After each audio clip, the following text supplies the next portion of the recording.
మేడ్చల్ జిల్లా కుత్బుల్లాపూర్ నియోజకవర్గం Jeedimetla 132 division corporator కార్యాలయం వద్ద జరిగిన చెరుకుపల్లి భరత సింహారెడ్డి జన్మదినం వేడుకలలో కుత్బుల్లాపూర్ నియోజకవర్గ బీజేపీ నాయకులు, కార్యకర్తలు, మిత్రులు, శ్రేయభిలాషులు, పలు కాలనీవాసులు, అభిమానులు పెద్ద ఎత్తున పాల్గొని శుభాకాంక్షలు తెలిపారు. ఈ కార్యక్రమంలో పలువురు నాయకులు మాట్లాడుతూ భరత సింహారెడ్డి ఇలాంటి పుట్టినరోజులు మరెన్నో జరుపుకోవాలని మనస్ఫూర్తిగా కోరుకుంటున్నామని తెలిపారు. ఈ కార్యక్రమంలో కాలనీవాసులు తదితరులు పాల్గొన్నారు.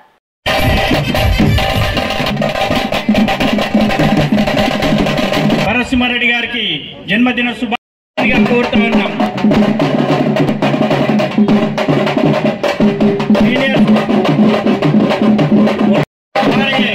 అన్నగారికి జన్మదిన శుభాకాంక్షలు, నాయకునికి